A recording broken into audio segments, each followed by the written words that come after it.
Boa noite, caros alunos e alunas. Sejam bem-vindos à nossa segunda teleaula de micro e macroeconomia. Muito bem, na primeira teleaula nós estudamos os princípios de economia. E lá pudemos então entender a economia pelo seu lado conceitual, os fundamentos da economia e ainda como se dava o funcionamento de uma economia de mercado. Uma das principais coisas que estudamos ao longo da teleaula de número 1 foi a economia, uma ciência social, que estuda como alocar recursos escassos em atividades produtivas para atender às necessidades humanas. Essa é uma ideia fundamental. Por qual razão? Porque a economia, ao entender que os recursos são escassos e as necessidades humanas ilimitadas, isso faz com que esta ciência venha desenvolver meios para satisfazer as necessidades humanas. Por essa razão, a economia é uma ciência que busca equilibrar a sociedade em aspectos econômicos e sociais para garantir o bem-estar de todos os indivíduos. E por esta razão, a economia vem a ser essa chamada ciência social. Somado a isso, eu gostaria de destacar que todos os recursos são escassos na economia. Por essa razão, surgem os chamados problemas econômicos fundamentais. Além dos problemas econômicos fundamentais, temos também a curva de possibilidades de produção, que surge da escassez dos recursos de produção. Estas duas ideias nós estudamos pontualmente na teleaula de número 1. Logo após essa ideia conceitual da economia, entendemos o funcionamento de uma economia de mercado. Por qual razão? Porque a economia brasileira é uma economia capitalista e que vive sob esse sistema de mercado. Por isso é preciso compreendê-la no seu funcionamento. E uma economia de mercado, no seu funcionamento, nós podemos analisá-la pelo seu fluxo real, que nada mais é do que a produção de bens e serviços e a alocação dos recursos de produção, e ainda o fluxo monetário, que nada mais é do que a remuneração dos fatores de produção. Então lembre-se, quando falamos em fluxo real, produção de bens e serviços. Fluxo monetário, a remuneração de todos os fatores de produção. O que é mesmo um fator de produção? Terra, trabalho, capital, tecnologia e assim por diante. Tudo que é utilizado para a produção de um bem ou de um serviço na economia. Quando falamos da produção de bens e serviços, estamos tratando da produção de todo um país, ou seja, do seu produto interno bruto. E o produto interno bruto de um país, ele ocorre por 3 setores de atividade econômica.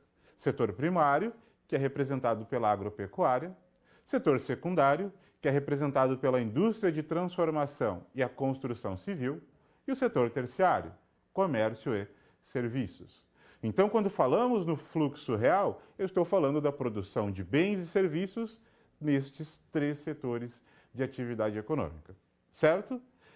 Estas foram as principais ideias que estudamos dentro da aula de número 1. Hoje, a nossa proposta será compreender os aspectos introdutórios para a macroeconomia. E por essa razão, iremos estudar os chamados objetivos de uma política macroeconômica. Por meio desses objetivos, nós, de alguma forma, iremos entender como é o funcionamento da macroeconomia ou como é o funcionamento do lado macroeconômico de uma sociedade.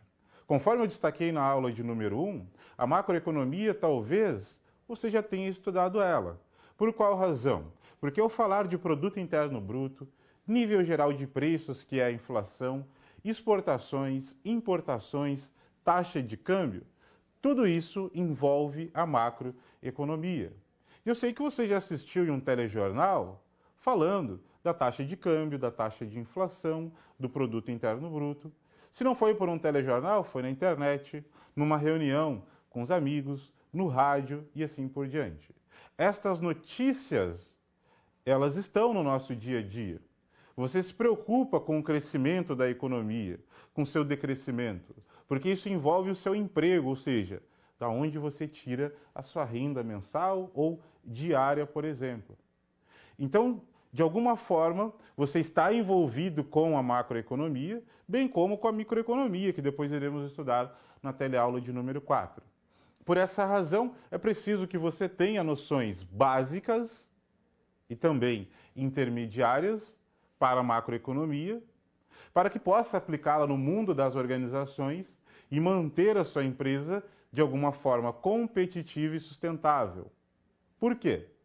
O detentor do capital, ou seja, aquele que é dono da organização, o que ele busca de você enquanto administrador de empresa? Que você consiga manter o valor desta organização por meio de estratégias competitivas e sustentáveis. Você, enquanto administrador ou quanto gestor, seja de uma área ou seja de uma empresa, você deverá estar preocupado com isso, com a sustentabilidade e com a competitividade da sua organização ao longo do tempo. Por isso é preciso entender do ambiente macroeconômico e assim analisá-lo sob os seus efeitos e impactos dentro de uma organização, seja na área produtiva, na área de marketing, logística, pessoas e assim por diante. Tenha este conhecimento e você poderá utilizá-lo de forma operacional ou de forma estratégica.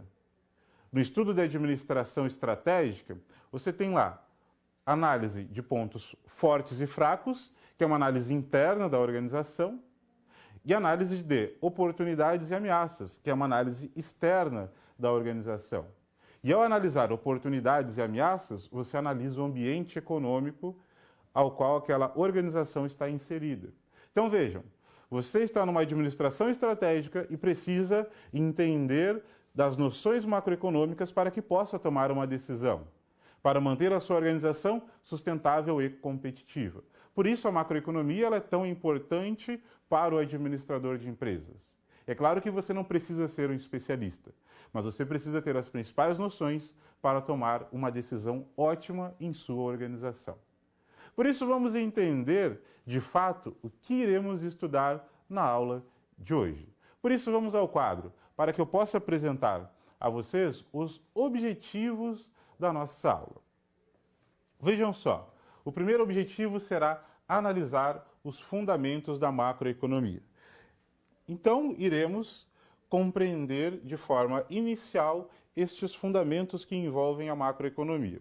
Conforme estudamos também na teleaula de número 1, a macroeconomia ela tem uma visão global e, por isso, ela analisa a produção de todos os agentes econômicos, o nível de preço que envolve todos os agentes econômicos, o emprego e o desemprego de toda uma sociedade. Ou seja, eu estou analisando em um âmbito macro, de todos em conjunto interagindo.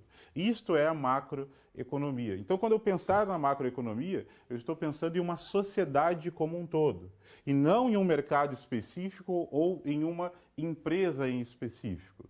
Este é o estudo destinado à microeconomia.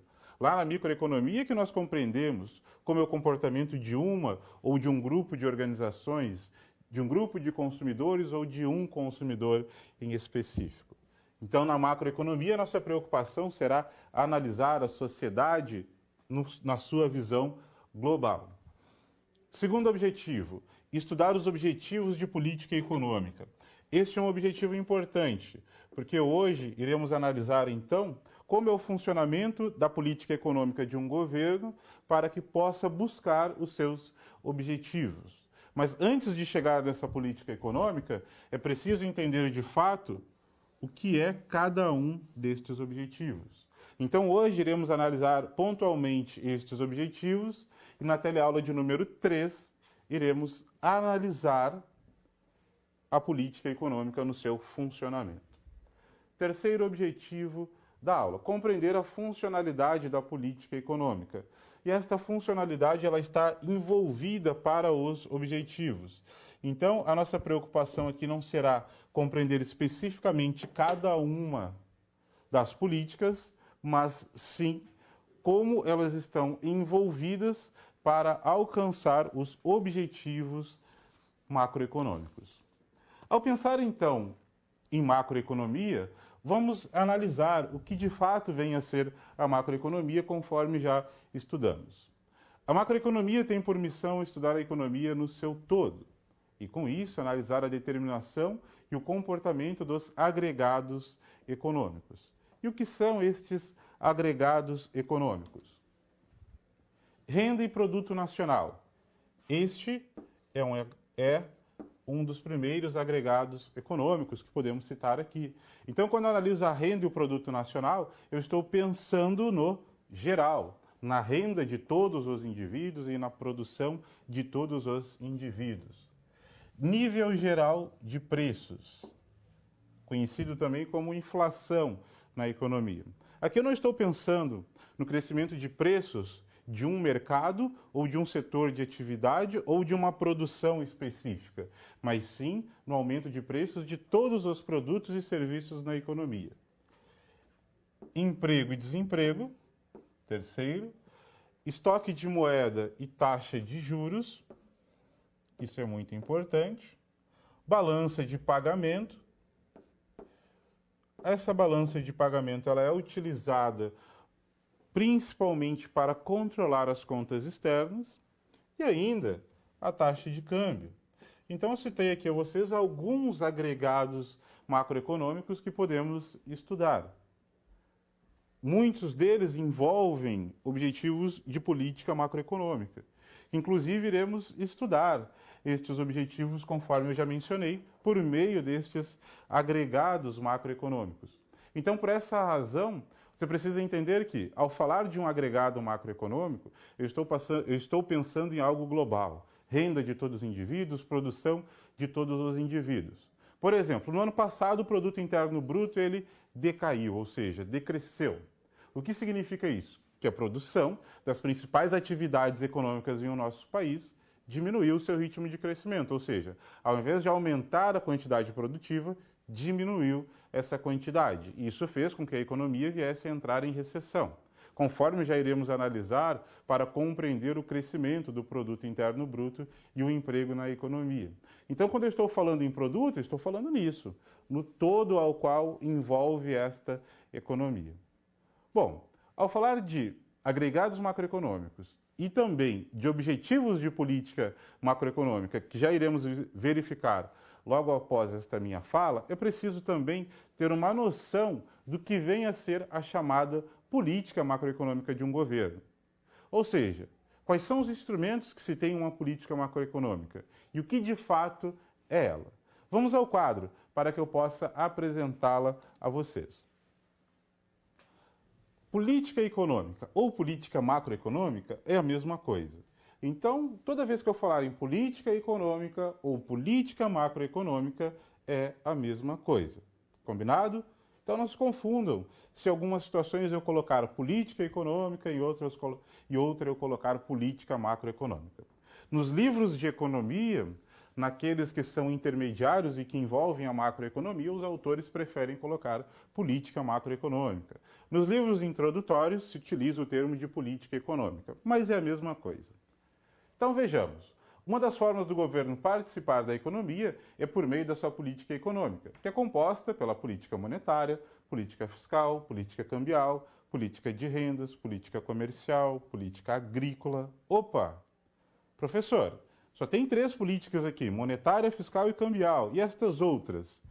A política monetária, fiscal e cambial são as mais utilizadas pelo governo. Por isso, eu coloquei estas para destacar a vocês. Porém, existem outras políticas, como a política de rendas, em que o governo distribui renda de forma justa e igualitária com toda a sociedade. A política comercial, que envolve as relações comerciais do Brasil com outras economias. A política industrial, que ainda é incipiente na economia brasileira, ela não é tão desenvolvida. A política agrícola, que ela é voltada para o setor agropecuário, enfim, existem outras políticas. Mas a política monetária, que administra o estoque de moeda e a sua liquidez na economia. A política fiscal, que administra todos os tributos e despesas fiscais. E a política cambial, que administra a taxa de câmbio por meio dos chamados regimes de câmbio, são as políticas mais aplicadas na economia, pelos seus órgãos de competência, é claro. Inclusive, na teleaula de número 3, ou seja, na nossa próxima teleaula, a nossa preocupação será compreender cada uma destas políticas. Então hoje eu só estou introduzindo elas para que você tenha uma noção do que é a política econômica e como ela é composta na sua totalidade. É claro que não iremos estudar todas, mas sim as principais. A política monetária, política fiscal e política cambial. Cada uma delas tem uma participação diferente na economia. A política monetária, ela está envolvida com estoque de moeda. E aí o governo ele busca controlar esse estoque de uma forma ideal para garantir o crescimento da economia e controlar os preços. A política fiscal é aquela política que administra tributos como impostos e despesas do governo. O governo busca ter um equilíbrio nesta relação, por qual razão? Porque ele não pode ter um gasto muito elevado e também não pode ter tributos tão elevados. Por qual razão? Se ele gastar muito, ele precisa também cobrar muitos tributos. E isso não é benéfico para a economia, porque toda a sociedade passa a pagar uma quantidade muito grande de tributos. Muitas despesas acabam gerando isso. Por outro lado, se o governo ele preferir aumentar os tributos e não gastar, o que significa isso? O governo ele não está investindo na economia em alguns setores ou não está consumindo tanto na economia, mas está cobrando muito da população. E aí esta relação ela fica desigual. Por isso ele busca um equilíbrio entre gastos e receitas para que venha manter o bem-estar de toda a sociedade. A política cambial administra a taxa de câmbio. E ao administrar a taxa de câmbio, ela passa então a regular, por exemplo, o nível das exportações e importações, entrada e saída de capital estrangeiro. Ou seja, é uma forma de o governo controlar de uma forma bem indireta as contas externas para a economia brasileira ou para qualquer outra economia também. Então, dito isso, eu vou agora analisar os chamados objetivos de política macroeconômica. E nessa parte eu só irei apresentá-los na sua totalidade. Logo depois iremos compreender pontualmente cada um deles. Por isso vamos voltar ao quadro, para que eu possa apresentar a vocês os principais objetivos de política econômica. O primeiro objetivo é crescimento da produção e pleno emprego e a sua estabilidade. O segundo é o controle da inflação, ou seja, controle dos preços na economia. O terceiro, equilibrar o volume financeiro das transações econômicas com o exterior, ou seja, o controle das contas externas. E, por fim, analisar a distribuição de riquezas e das rendas. Então, estes são os principais objetivos de política econômica que iremos estudar: crescimento da produção, controle da inflação, equilíbrio das contas externas e distribuição das rendas e riquezas com a sociedade. Estes objetivos, eles são seguidos pela política macroeconômica do nosso país. Porém, eu poderia destacar que, atualmente, nós temos um objetivo de política macroeconômica que é foco na economia brasileira, que vem a ser a inflação. A inflação, ela é um mal na economia brasileira há décadas. É claro que hoje não vivemos um cenário como, por exemplo, a década de 80 e a década de 90, mas a inflação ela não está sob o controle das autoridades monetárias, como, por exemplo, o Banco Central. O Banco Central é uma autoridade monetária. E a inflação fugiu um pouco da meta que é estabelecida pelo governo. Por essa razão, é preciso tomar, então, medidas para que esta inflação venha a ficar controlada. Saibam que uma das formas de garantir o crescimento da economia de forma sustentável é por meio do controle da inflação. É claro que algumas economias crescem muito e isso faz com que os preços também venham a aumentar, mas isso deve ficar controlado, para que a inflação não aumente tanto que venha prejudicar a distribuição de renda e o crescimento da produção na economia. Porém, iremos estudar pontualmente a inflação e o seu sistema, bem como os demais objetivos. Antes de seguir para o entendimento de cada um dos objetivos, iremos a um momento rápido de perguntas, ao qual irei fazer agora, para que você possa enviar algumas perguntas referentes a tudo que já estudamos até este momento. Então, vamos a este momento de perguntas e logo eu volto com o estudo, então, de cada um dos objetivos de política macroeconômica. Certo? Envie as perguntas via chat e logo eu volto com vocês respondendo as perguntas na medida do possível.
Olá, turma! Vamos voltar então com as nossas perguntas.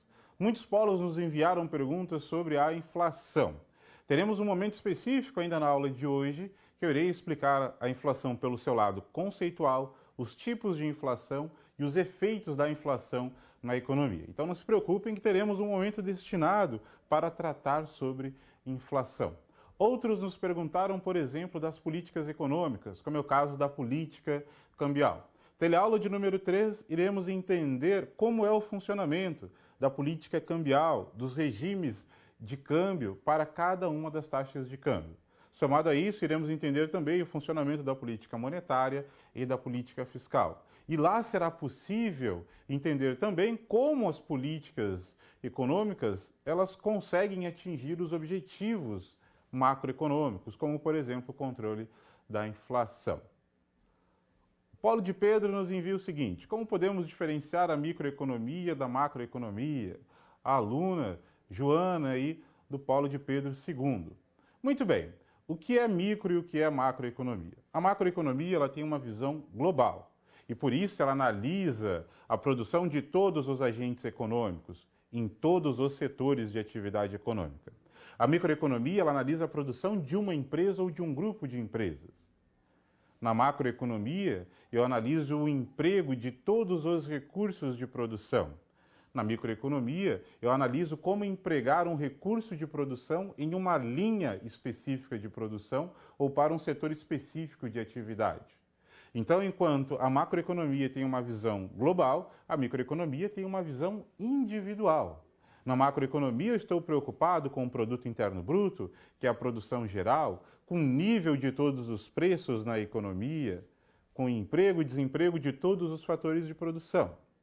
Na microeconomia, minha preocupação é analisar como se dá a produção de uma empresa ou de um grupo de empresas, qual é o efeito do preço sobre esta produção, como o consumidor se comporta sobre o aumento de preços ou o aumento da sua renda, ou seja, eu estou pensando em um lado individual. Então esta é a diferença entre uma área de estudo e outra. Hoje o nosso objetivo será analisar a macroeconomia, como na próxima aula também.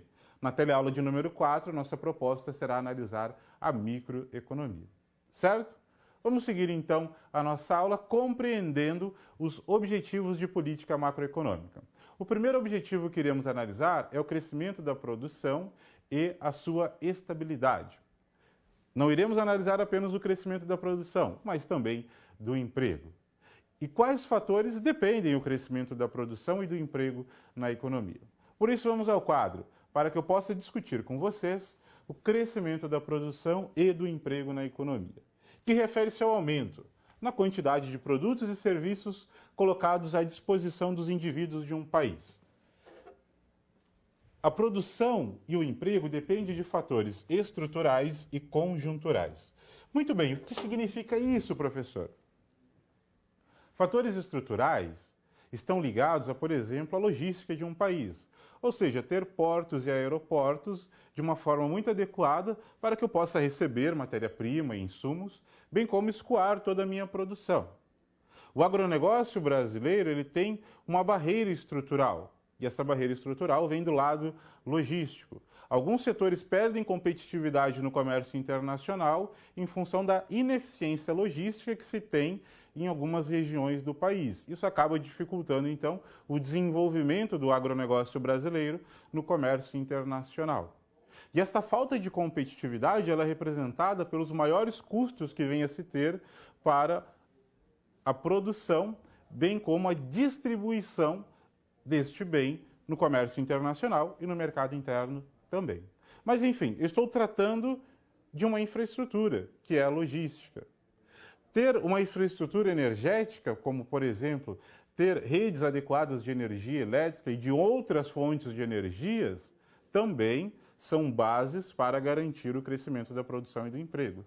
Então, quando eu penso em infraestrutura, eu estou pensando em fatores estruturais. Um exemplo que eu posso citar clássico é a logística na economia brasileira. Quanto mais desenvolvida ela for, melhor será para o país em aspectos de produção. Fatores conjunturais. Estes fatores eles não são físicos, mas sim fatores qualitativos, como, por exemplo, o desenvolvimento tecnológico de um país. e a estabilidade econômica deste país. Então, países que têm estabilidade econômica, por exemplo, desenvolvimento da tecnologia, mão de obra aprimorada, ou seja, a educação se desenvolvendo, isso acaba afetando diretamente no crescimento da produção e do emprego. Mas alguns fatores, como por exemplo a estabilidade econômica e o desenvolvimento tecnológico, eles são primordiais para o crescimento da produção e do emprego em uma economia. Vejam o caso da economia chinesa, uma economia que há mais de 3 décadas tem crescido taxas superiores a 7, 8% ao ano. Já chegou a crescer mais de 10% ao ano. E isso ocorre por fatores estruturais e conjunturais. É claro que ainda a China não tem um crescimento sustentável, ou seja, não podemos dizer que a economia chinesa irá crescer por várias décadas acima de 10% ou taxas próximas a 10%. Está em uma rápida ascensão econômica, atualmente já estabilizou este crescimento econômico, mas ainda depende, obviamente, de fatores estruturais. Outros países já têm consolidado estes fatores estruturais, como é o caso dos Estados Unidos, do Japão, da Alemanha, de outros países da América do Norte e também que fazem parte da União Europeia. São países que têm uma infraestrutura adequada e hoje buscam desenvolver essa infraestrutura e manter de uma forma muito adequada sua conjuntura para garantir o emprego e a produção na economia. Então, quando eu falo de crescimento e emprego em uma economia, eu sei que ela depende de 2 fatores. Estruturais, refere-se à infraestrutura, como a logística, e conjunturais, aspectos mais qualitativos, como desenvolvimento tecnológico e estabilidade econômica. Correto? Então, pensamos neste objetivo como a produção de bens e serviços e emprego. Temos uma medida para o crescimento da produção na economia. Qual seria essa medida? Você já pensou nisso? Crescimento da produção. Como eu consigo medi-la?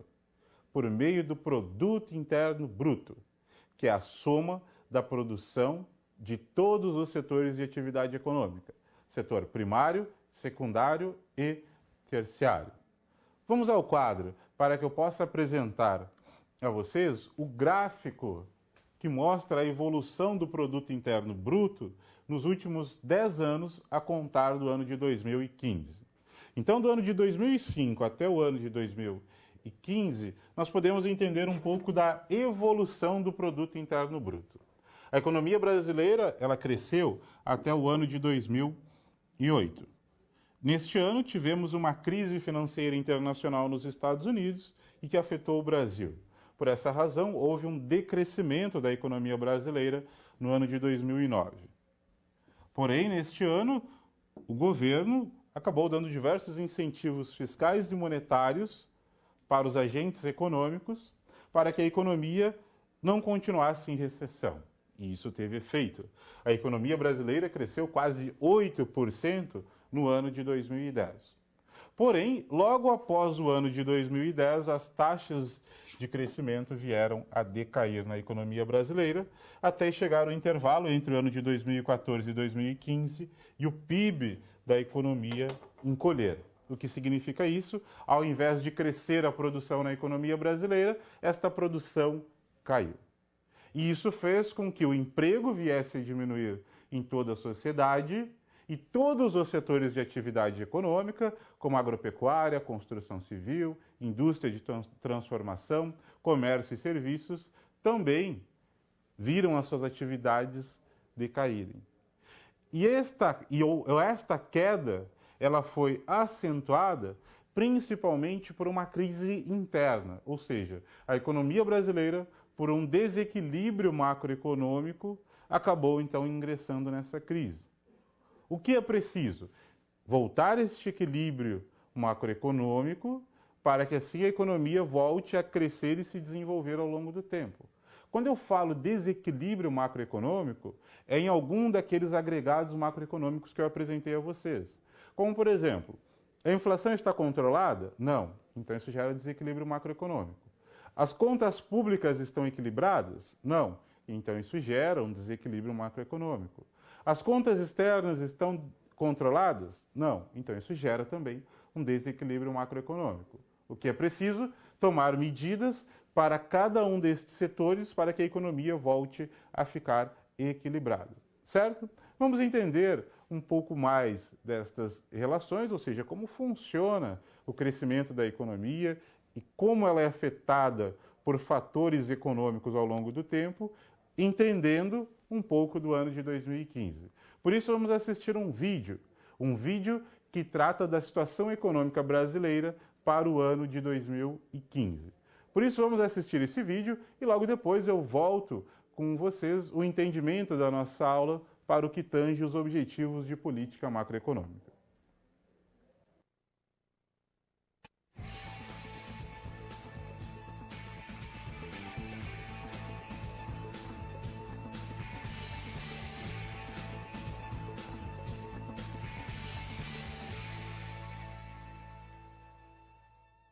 Crescimento econômico é a expansão do produto real ao longo do tempo. Já vimos que, a curto prazo, o aumento do consumo ou dos gastos do governo é importante para a expansão do produto.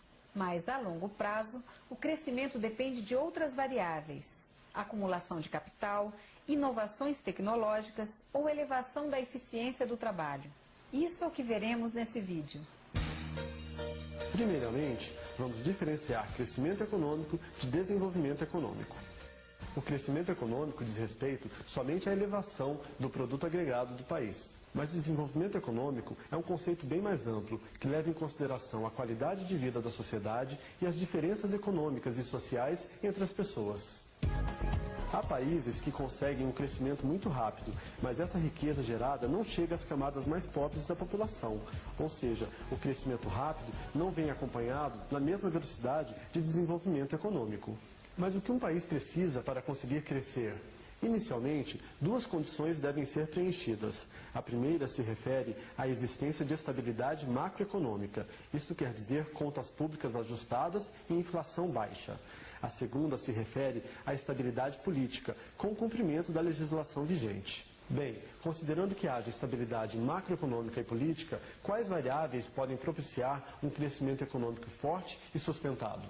Na literatura econômica, existem basicamente duas correntes para responder isso. A primeira corrente enfatiza que a acumulação de capital está no centro do processo de crescimento econômico. Assim, para que um país consiga elevar sua taxa de crescimento, seria preciso elevar a taxa de poupança necessária para financiar novos investimentos e, consequentemente, aumentar a formação de capital. Cabe destacar, no entanto, a existência de pesquisas que indicam ser mais importante conseguir o crescimento da produtividade da economia, isto é, produzir mais com menos insumos, do que acumular capital. Na segunda corrente, apesar de se considerar importante também a acumulação de capital, a ênfase aparece principalmente na formação de capital humano, na acumulação de conhecimento e na geração de novas tecnologias. Nesse caso, a política pública mais indicada para se obter crescimento econômico é incentivar os investimentos em educação e pesquisa. Investimentos em educação, além de ajudarem o crescimento econômico, também propiciam desenvolvimento econômico. Evidências empíricas demonstram que quanto maior a escolaridade, maior é a renda da pessoa. Assim, incrementos na educação, principalmente no ensino fundamental, devem fazer parte de uma política de redução da pobreza e de melhor distribuição de renda. Bem, chegamos ao fim de nossa série Economia Descomplicada. Esperamos que você tenha conseguido entender um pouco mais o papel e a importância da economia no mundo moderno. Continue estudando e até a próxima!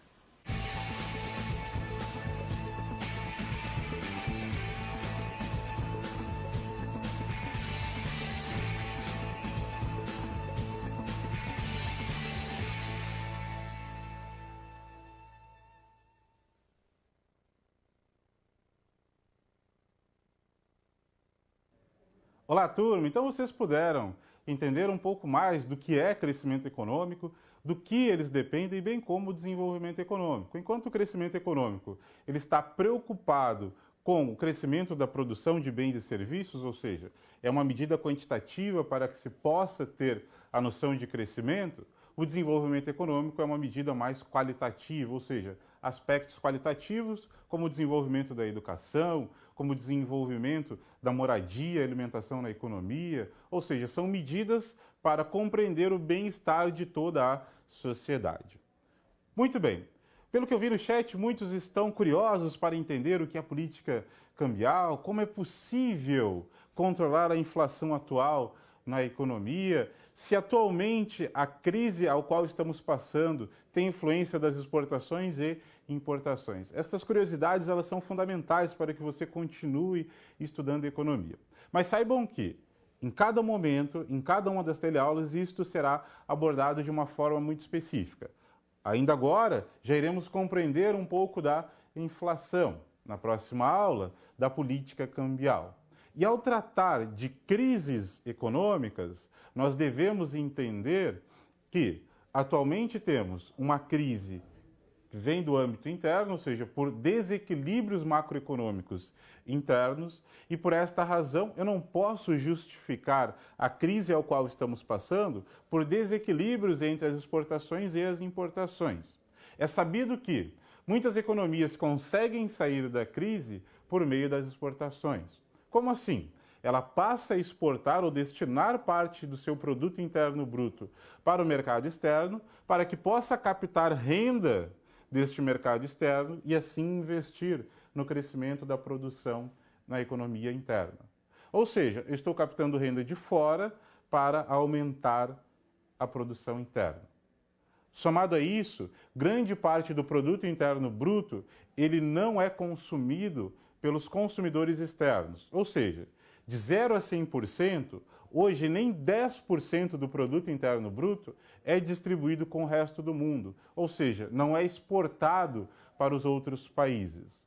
Então a economia brasileira, no seu todo, ela não tem uma dependência do comércio internacional. Embora muitos setores de atividade econômica, ou um setor específico, que é o setor primário, depende do mercado externo, ou seja, o agronegócio brasileiro. Muitas culturas e criações, elas são exportadas, como é o caso do milho, da soja, do boi gordo e do café. Uma boa parte do que é produzido internamente é exportado. Então, toda vez que eu tenho uma crise externa, isso pode afetar diretamente este setor. Mas quando eu analiso o todo na economia brasileira, ela não tem uma dependência do comércio internacional, porque cerca de 70% do produto interno bruto é consumido pelas famílias brasileiras. Correto? Além disso, agregados econômicos, o que são? Produto interno bruto, renda nacional disponível, emprego, desemprego, contas públicas. Estes exemplos estão no início da nossa teleaula. Então você pode voltar lá no início da aula que você tem um slide falando dos exemplos que se tem para os agregados macroeconômicos. Certo? Vamos seguir então analisando agora outros objetivos de política macroeconômica.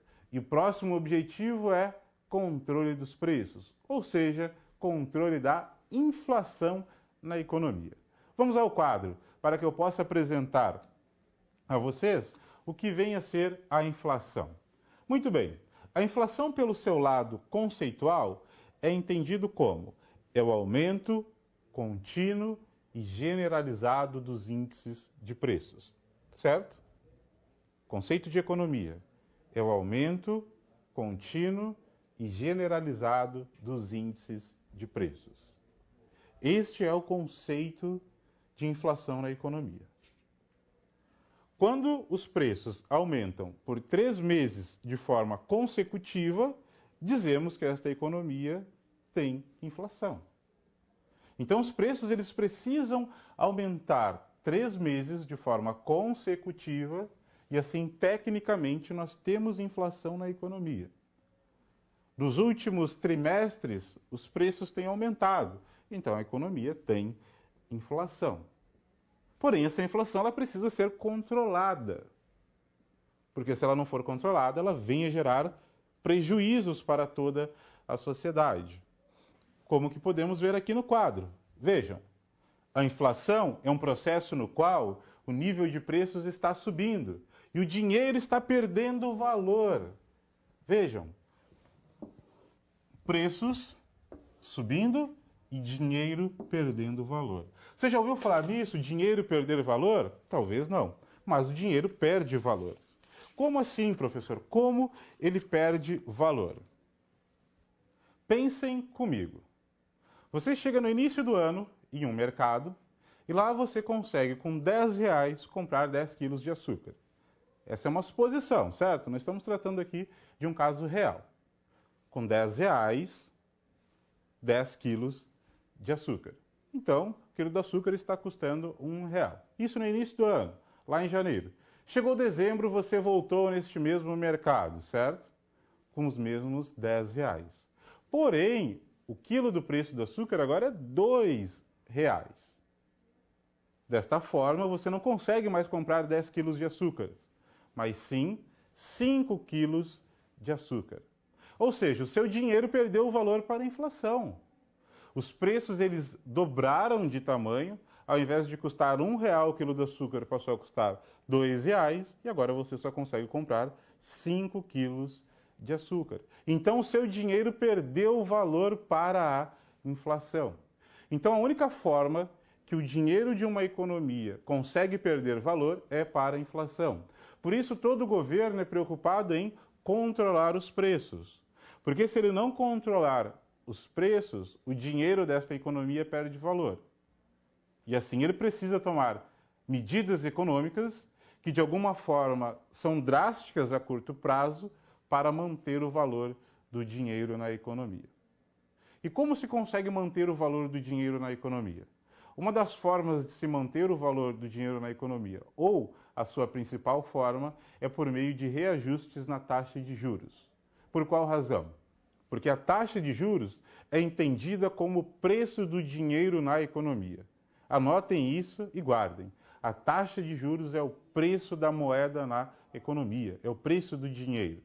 Então, se o dinheiro ele perde valor para a inflação, o governo aumenta a taxa de juros para manter o preço do dinheiro. Ou seja, ao aumentar essa taxa de juros, o dinheiro também continua ganhando valor. E assim você consegue continuar comprando a mesma quantidade de bens e serviços. Para aqueles, obviamente, que conseguem colocar o seu dinheiro a uma taxa de juros em uma aplicação financeira. Para aqueles que não conseguem, o que é preciso fazer?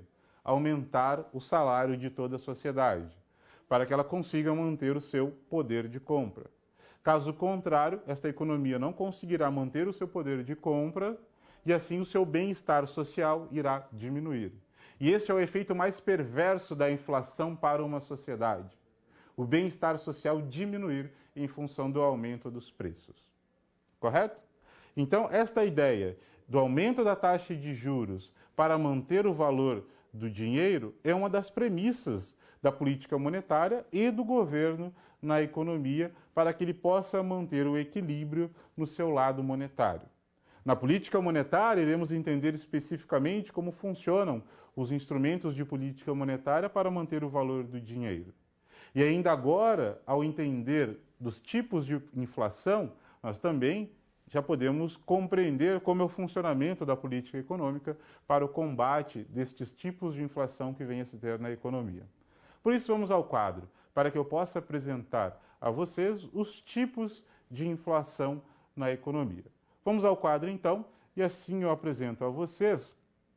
Desculpem, antes mesmo dos tipos de inflação, nós temos um vídeo que trata sobre inflação na economia. Então, irei apresentar este vídeo a vocês e logo depois eu retomo discutindo e estudando com vocês os tipos de inflação na economia. Por isso, vamos ao vídeo sobre inflação e logo depois eu volto discutindo com vocês os tipos que se tem de inflação. O que é a inflação? É de comer? É de beber? Por aí. A inflação é o conceito de aumento dos preços para bens e serviços em nosso país. Ela influencia nos valores que são cobrados desde a comida que você coloca no prato até o preço da energia, da gasolina, das roupas que você veste, do seu plano de internet e telefonia celular, entre outras coisas, claro, como a passagem de avião maravilhosa para aquele lugar incrível que você tanto sonha em ir para tirar férias. Mas a inflação é quem determina o preço de tudo? Na verdade, não. O que determina o preço são os impostos em cima dos produtos e serviços, oferta versus procura, lucro do comerciante e de empresas. A inflação mede este aumento durante determinado período. Me conta um pouquinho da história da inflação no Brasil? Claro, não sei se você sabe, mas nem sempre a inflação esteve controlada como nos últimos anos. O ano era 1994, nascia o Plano Real, com a esperança de estabilidade monetária e altas taxas de inflação, que chegavam a 5.000% por ano. O salário, ao final deste ano, chegou a R$ 70. E no governo FHC, será que melhorou? Basta perguntar para os adultos naquela época. Mas se você não tiver para quem questionar, a gente dá essa colher de chá. Segundo dados do IBGE, ao final do segundo mandato, o presidente Tucano amargou índices inflacionários que variavam entre 8,6% e 12,53% entre o primeiro e segundo mandatos. E com quanto de salário mínimo terminou o povo brasileiro durante o período? R$ 200. Você viu que o salário aumentou, né? Mas isso não quer dizer ganho real para o brasileiro. Isso tudo porque o ganho salarial foi menor do que a inflação. E quanto custava a cesta básica naquela época, tomando como base os valores de São Paulo? R$ 129,21, sobrando R$ 70,79 para o trabalhador. E onde entra o PT nisso tudo? Em 2003, o Partido dos Trabalhadores entra em campo para arrumar a casa. A inflação começa a se estabilizar, chegando a 6,5% no mês de julho de 2014. E o poder de compra real do brasileiro só cresce. Neste ano em que o Plano Real completa 20 primaveras, o salário mínimo chega a R$ 724, variando a cesta básica entre R$ 354,63 e R$ 247,64. Agora, não é só mais comida no prato do cidadão. É comida, diversão e arte como a vida quer. Olá, turma! Então vocês puderam entender um pouco da realidade econômica brasileira para a inflação. Gostaria de destacar, como já coloquei na primeira aula, que a nossa preocupação não é analisar aspectos políticos ao entender de economia, e sim apenas apresentar dados que envolvem cada um dos governos e os seus partidos para que você compreenda então de uma forma didática como foi o funcionamento da economia por meio dos seus agregados macroeconômicos, como foi o caso da inflação. Por isso, a nossa preocupação não será criticar nem favorecer nenhum tipo de governo em nossas aulas, certo? Vamos continuar então agora compreendendo os tipos de inflação. Por isso, vamos ao quadro, para que eu possa apresentar a vocês o primeiro tipo de inflação, que é a chamada inflação de demanda. O que é inflação de demanda? Refere-se ao excesso da demanda agregada em relação à produção disponível de bens e serviços. Então, conforme vocês viram no vídeo, os preços eles aumentam, em algumas situações, pela lei da oferta e lei da procura. O que significa isso, lei da oferta e lei da procura? Quando os preços aumentam, significa que talvez você tenha uma demanda maior por aquele produto ou ele está faltando no mercado. No caso da inflação de demanda, o que está ocorrendo? A inflação aumentou, e ela aumentou em função do aumento do consumo em relação à produção. Então vamos imaginar, a demanda por um produto está muito alta, ou seja, ela aumentou muito nos últimos dias ou nos últimos meses. A produção não acompanhou. Isso fez com que o seu preço de mercado viesse a subir. Então a inflação de demanda, ela ocorre principalmente quando a economia está próxima do seu pleno emprego, ou seja, da sua capacidade máxima de produção. O consumo aumenta, mas a produção não consegue responder a este aumento de consumo. E isso faz com que os preços venham a aumentar na economia. Em algumas épocas, o aumento de preço de um produto é justificado pelo aumento da demanda. Por qual razão?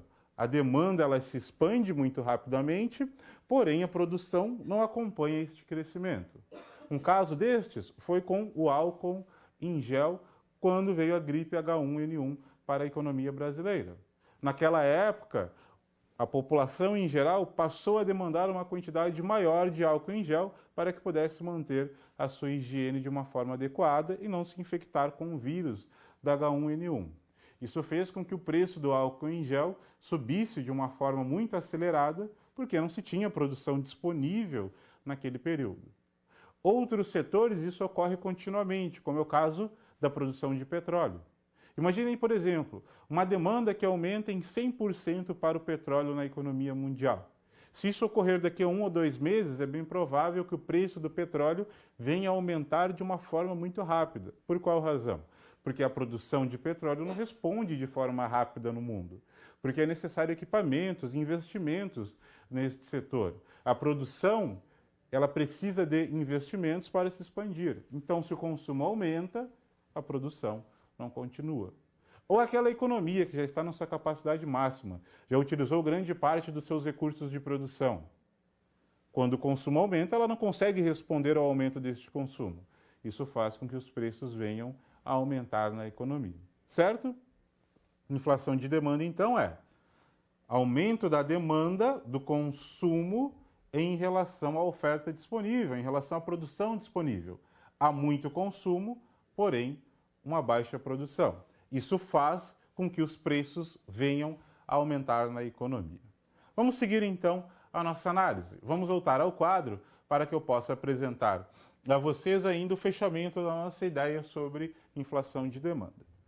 Esse tipo de inflação poderá ocorrer com maior frequência quando a economia está operando em pleno emprego. Muito bem, o próximo tipo de inflação que nós temos é a chamada inflação de custos. Esta inflação de custos, ela não é mais uma inflação de demanda. Por isso nós entendemos que a inflação de custos ela é uma inflação tipicamente de oferta.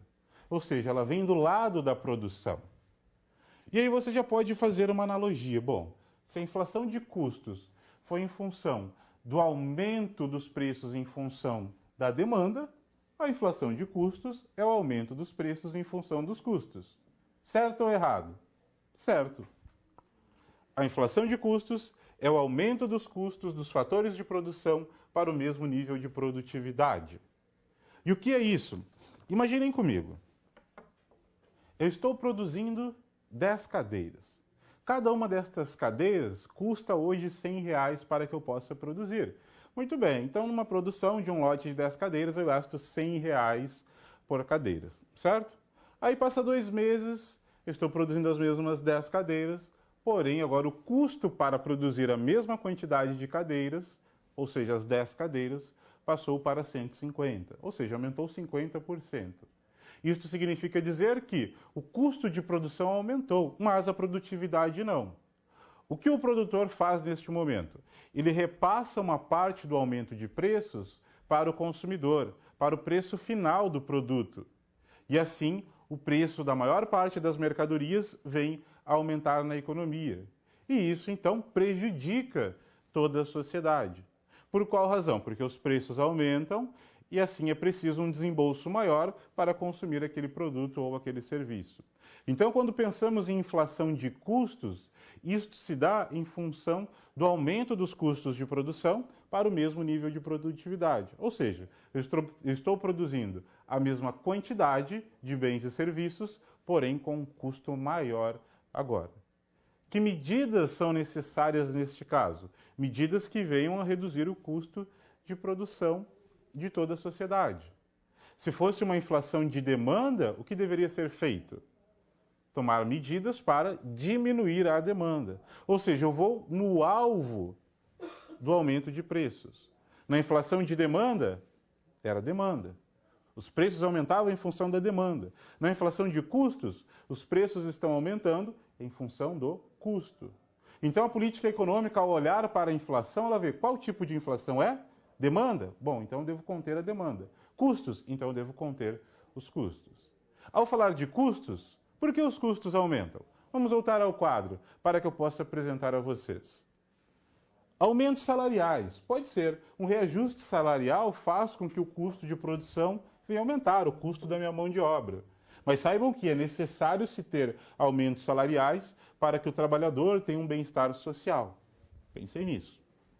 Aumento dos custos das matérias-primas, ou seja, o custo de uma matéria-prima pode aumentar, isso faz com que o custo de produção também aumente. Estruturas de mercado, ou seja, o mercado às vezes não é tão concorrencial, é mais concentrado, e aí o custo de uma matéria-prima pode ser um pouco mais caro, porque depende de poucos produtores. Então, estas são as principais causas da inflação ou para a inflação na economia brasileira. Quais são os efeitos desta inflação? O primeiro efeito é: dificulta investimentos devido a problemas sobre como prever os retornos dos mesmos. Ou seja, você é empresário e aí você quer investir na sua empresa. Ao investir na sua empresa, você pensa lá no chamado custo de oportunidade, ou seja, no retorno que você terá ao investir o seu capital naquela organização, certo? Bom, então eu investi nesta organização, preciso de um retorno sobre este investimento. Quando há um cenário inflacionário, eu não tenho a certeza do retorno deste investimento. Porque pensem, eu posso investir na minha empresa em novas máquinas e equipamentos para aumentar a produção e assim colocar uma quantidade de bens e serviços em maior escala para toda a sociedade. Esta sociedade irá comprar se houver inflação na economia? É muito provável que não. Ou seja, ela não consegue manter o seu poder de compra. E como ela sabe que todos os preços estão aumentando, o que os consumidores fazem? Guardam grande parte da sua renda para que no futuro possam se proteger do aumento de preços. Então vejam, os preços estão aumentando e eu não tenho a certeza de um retorno para o meu investimento. E isso, de alguma forma, acaba impactando negativamente no produto interno bruto na economia. Os preços aumentam e isto dificulta os investimentos empresariais. Vamos analisar outros efeitos da inflação para a sociedade como um todo. Por isso, vamos voltar ao quadro, para que eu possa apresentar a vocês. Afeta a distribuição de renda devido à diferença de repasses dos aumentos. O que significa isso? Os preços aumentam todos os dias, mas o seu salário aumenta todos os dias? Não. Então vejam, o meu salário não consegue acompanhar diariamente o aumento dos preços. É claro que hoje a inflação ela é bem menor quando comparado à década de 90 e à década de 80, em que a inflação passava de 1000% ao ano. Por essa razão, os preços cresciam 5%, 6% ao dia. Hoje isso não ocorre mais. Mas saibam que, no fim de tudo, com uma inflação alta, isso acaba dificultando a distribuição de renda. Ou seja, os ricos ficam mais ricos e os pobres ficam mais pobres. Principalmente a população com poder de compra menor acaba sendo mais afetada. Um outro efeito negativo é o chamado efeito Oliveira-Tanzi. Irá corroer o valor dos tributos arrecadados. O que é isso? O governo também perde valor sobre as suas arrecadações fiscais. Pensem comigo. O governo tem R$1.000 para receber de tributos de uma empresa. E aí ele envia essa notificação para a empresa no dia 30 de um mês. E também coloca que esta empresa tem até 10 dias para pagar estes tributos, R$1.000. Então, o fato gerador foi lá no dia 30, R$1.000 para pagar de impostos, e esta empresa tem 10 dias para pagar R$1.000. Se a inflação aumentar cerca de 20% ou 30% em 10 dias, aqueles R$1.000 irão perder valor para esta inflação que aumentou 20% ou 30%. Esse é o chamado efeito Oliveira-Tanzi, ou seja, é a perda do valor de compra destes tributos para o governo, seja ele estadual, municipal ou federal. Ou seja, o governo perde poder de compra sobre as suas arrecadações fiscais em função da inflação. Esse é o chamado efeito Oliveira-Tanzi. Para que a gente possa fechar essa ideia sobre inflação, irei apresentar a vocês o chamado sistema de metas para a inflação. Por isso, vamos ao quadro, para que eu possa apresentá-lo. Atualmente, nós temos um sistema de metas para a inflação. Este sistema foi instituído no ano de 1999 e hoje ele é administrado pelo Banco Central do Brasil. Então, se você quiser conhecer um pouco mais deste sistema, você pode acessar o site do Banco Central do Brasil e lá você irá conhecer detalhadamente como funciona este sistema. Então, no sistema de metas para a inflação, nós temos que o índice de preço ao consumidor amplo, o IPCA, é o Índice Oficial de Preços da Economia. Então, quando se fala em inflação hoje na economia, nós temos um índice que é oficial, o IPCA. A meta da inflação é de 4,5% ao ano. É aceitável uma inflação no máximo de 6,5% ao ano e um mínimo de 2,5% ao ano. Então, o governo ele aceita um máximo de 6,5% e um mínimo de 2,5%. E o que está acontecendo com a inflação nos últimos anos, conforme aqui dados do IBGE? No ano de 2015, a inflação ficou acima de 11%. Então, neste último ano aqui, o ano de 2005, a inflação esteve acima de 11%. Vejam, a meta é 4,5%. Porém, se nós fôssemos analisar os últimos anos da economia brasileira, como 2014, 2013 e 2012, a inflação não fica dentro da meta estabelecida pelo Banco Central, que é de 4,5%. Por essa razão, o que é preciso fazer? O governo ele precisa entender qual tipo de inflação nós temos atualmente e assim tomar medidas para conter os preços. Atualmente, nós entendemos que muitos setores de atividade econômica estão sofrendo com uma inflação de custos. Então, por essa razão, o governo precisa tomar medidas econômicas para conter os custos na economia, para todos os setores de atividade econômica. Outros períodos não. Se tem uma inflação um pouco mais de demanda. E assim, o governo precisa tomar medidas para conter esta inflação de demanda. Muito bem. Ao pensar, então, em tudo que estudamos para a inflação, vamos para um momento de reflexão. Por isso, vejam este momento comigo no quadro. Então, vejam só. Quais são os principais motivos para uma inflação de demanda na economia? Via chat, vocês podem nos enviar os seus comentários, as suas respostas, discutam com os colegas, com o tutor de sala e assim participem conosco do chat atividade. Faça essa atividade com seus colegas e logo depois eu volto discutindo ela com vocês.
Olá, turma! Vamos voltar então com as respostas para essa atividade, bem como os comentários que foram enviados aí via chat. Fico muito feliz com a participação de todos e gostaria de mandar um forte abraço a todos os alunos que estão participando ativamente conosco no chat, bem como os tutores de sala que participam conosco, e é sabido aí que a participação dos tutores é fundamental em cada uma das disciplinas. Então, muito obrigado pela colaboração que a gente está tendo via chat. O Paulo de Linhares nos pergunta ou coloca o seguinte questionamento: o excesso de demanda agregada em relação à produção disponível de bens e serviços, como por exemplo, o aumento de consumo de carne de frango e bovina com o advento da suspeita do surto da gripe suína alguns anos atrás. Isso surpreendeu o mercado rapidamente e a demanda e consumo de frango e carne bovina aumentou acima das expectativas, elevando os seus respectivos preços no mercado. Sim, essa foi uma questão não econômica que acabou afetando os preços na economia. Foi uma questão fitossanitária de uma doença que era derivada dos animais suínos, e aí o consumo de carne suína também veio a diminuir na economia brasileira, porém os consumidores brasileiros passaram a substituir o consumo de carne suína por outras carnes, como a bovina e a carne de aves. E isso fez, obviamente, com que o preço desses produtos viesse a aumentar no mercado. Não é uma questão econômica, mas uma questão que influencia também no preço.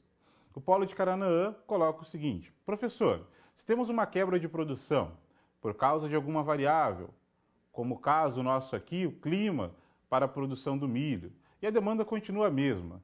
Desta forma, o preço do milho aumentou muito. Podemos considerar uma inflação de demanda neste caso ou uma inflação de custos, pois os custos foram altos para pouca produção.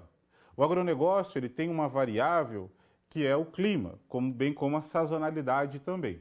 Mas o clima ele influencia diretamente na produção. Então, ao se tratar de produção, eu devo pensar em uma inflação de custos. Se os preços estão aumentando em função da produção, então é uma inflação de custos.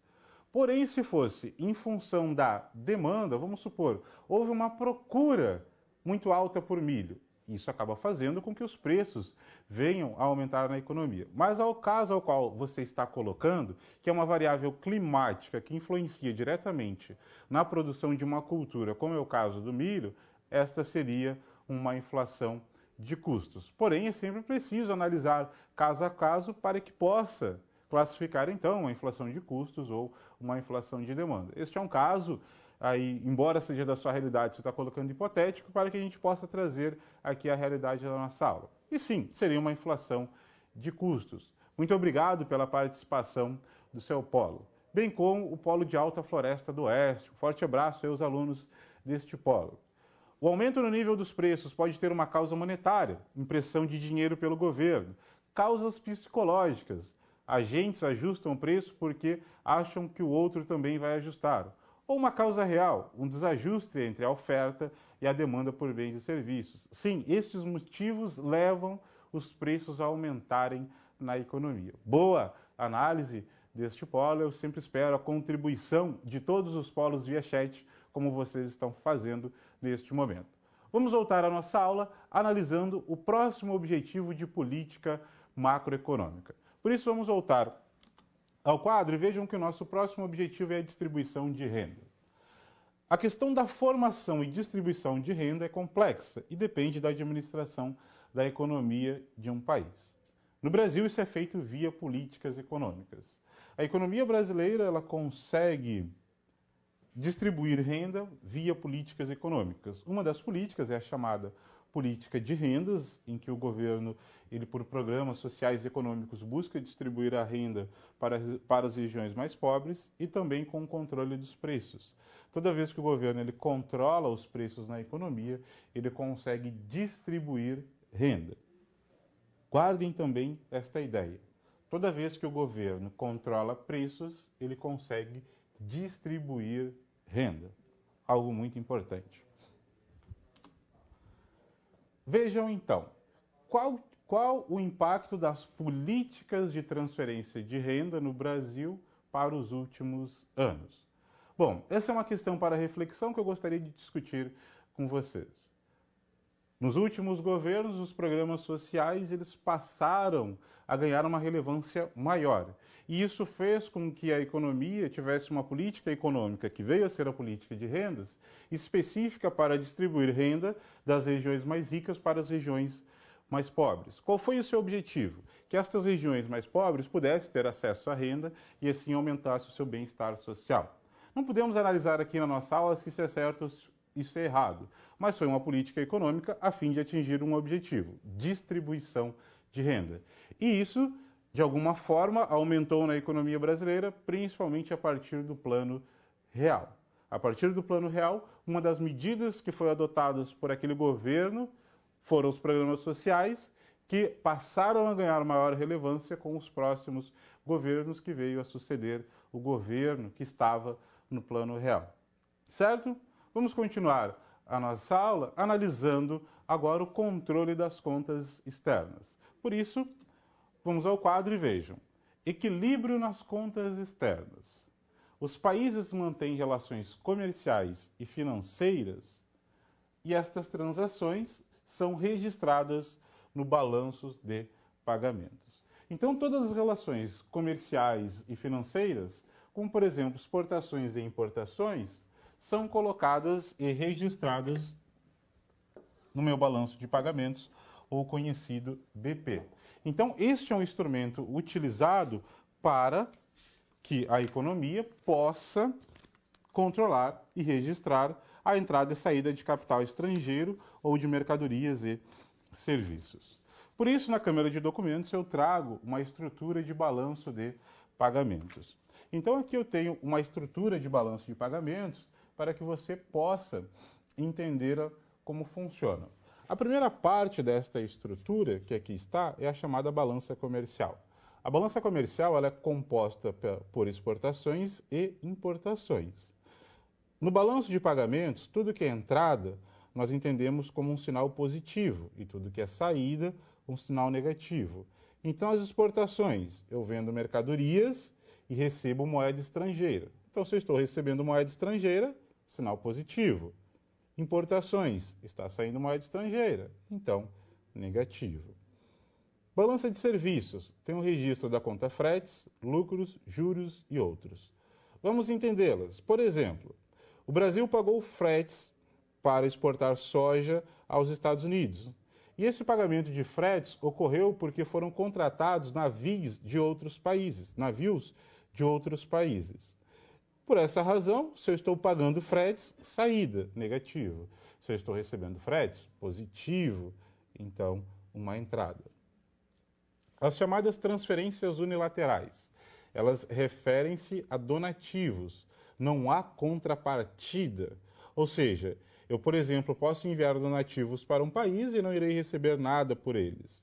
Então, imaginem o caso do Brasil, quando enviou comidas e medicamentos para o Haiti, quando ocorreu o terremoto naquele país. Por essa razão, o Brasil não recebeu nada do Haiti e aqui foi enviado, então, transferências unilaterais, que podem ser monetárias ou físicas. Saldo em transações correntes. O que é saldo em transações correntes? É a soma do saldo da balança comercial, balança de serviços e transferências unilaterais. Logo depois, nós temos a balança de capitais. Ela registra a entrada e saída de capital estrangeiro, no bolsa de valores ou compra de títulos, e também amortizações. Erros e omissões, esta é uma conta quando eu esqueço, por exemplo, de registrar uma conta em exportação ou importação ou em fretes, jogo aqui, e no fim eu tenho o chamado balanço de pagamentos pelo seu saldo. Muito bem. O nosso objetivo é que você apenas tenha um entendimento do que é este instrumento. Você não precisa estar preocupado na sua funcionalidade como um todo, mas sim compreendê-lo que é uma estrutura para registrar as contas externas e é uma forma do governo, então, controlar as suas contas. Por isso, vamos seguir a nossa análise sobre o balanço de pagamentos para que você tenha um entendimento de fato, inclusive eu irei fazer a próxima atividade com vocês. Por isso, vamos voltar ao quadro para que eu possa apresentar a vocês a atividade. Esta é uma atividade que trata dos registros de entradas e saídas de capital estrangeiros.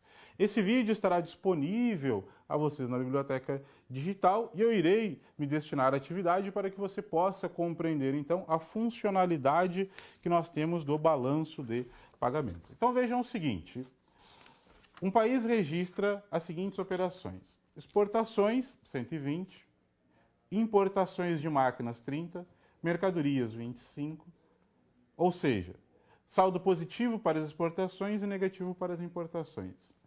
Recebimento de donativos, positivo.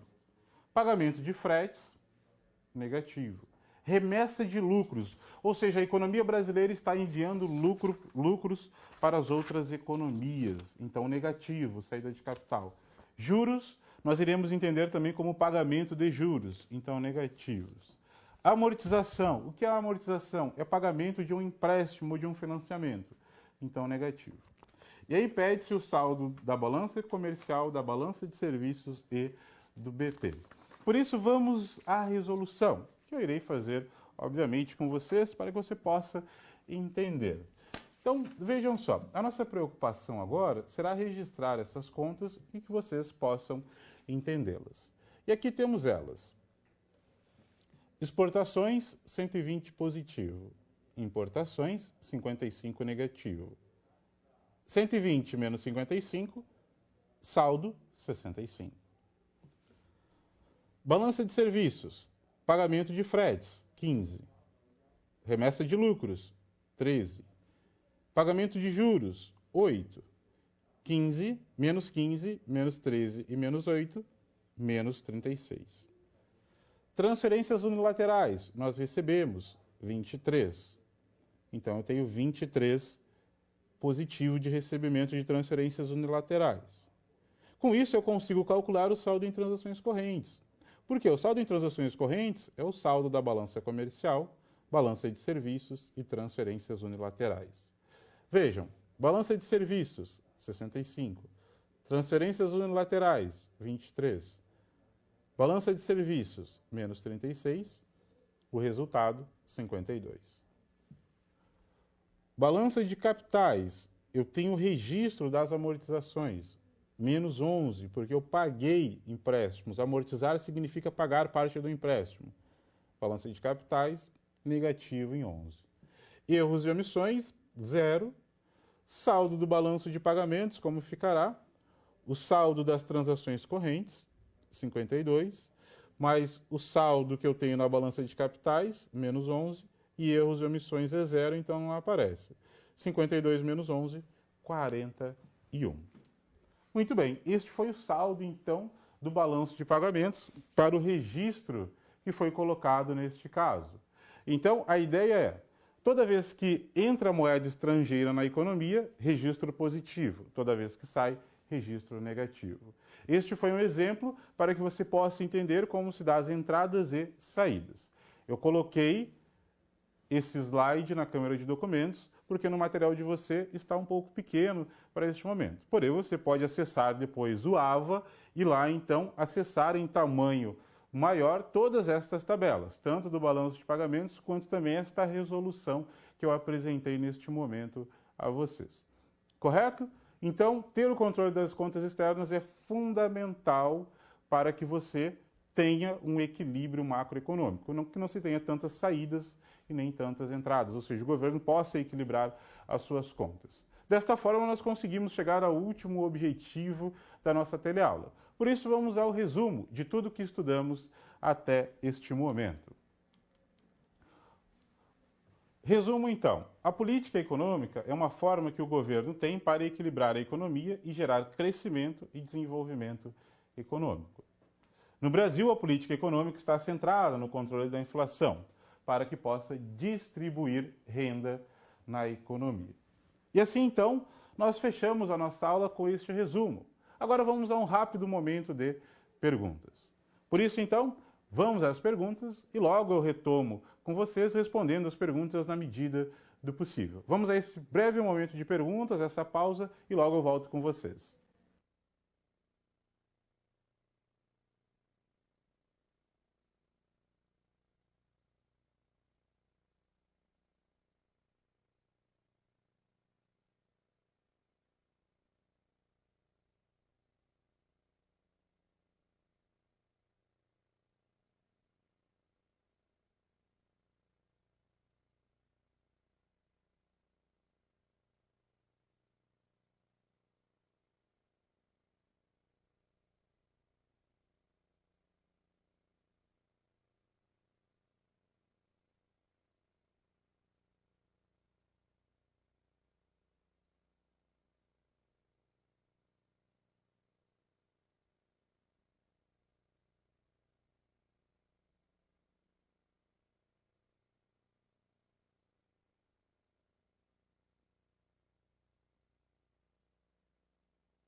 Olá, turma! Vamos voltar com a participação do Polo de Linhares. O custo Brasil influencia a elevação da inflação, tendo em vista que, de certa forma, onera o custo de produção das empresas brasileiras? Sim. O custo Brasil, que nada mais é do que aquele custo que eu tenho para produzir no país, ou seja, o custo que eu tenho com a logística, com a mão de obra, com os tributos e assim por diante, tudo isso envolve o custo de produção da economia. Toda vez que o custo Brasil, ou seja, o custo para se produzir na economia brasileira aumenta, isso acaba elevando a chamada inflação de custos. Muito bem, meus caros alunos, foi uma satisfação mais uma vez estar com vocês aqui nessa teleaula. Gostaria de mandar um forte abraço a todos os alunos, a todos os tutores de sala, ao nosso tutor que nos acompanhou hoje via chat e toda a equipe que está aqui sempre em apoio a cada uma das nossas teleaulas. Agora vamos à aula atividade para que a gente possa então continuar o nosso estudo sobre a teleaula e lembre-se sempre de ler a webaula, ler o seu livro didático, participar do fórum e estar sempre ativamente quando tiver uma dúvida. Então vamos ao nosso chat atividade, uma boa noite, um forte abraço a todos.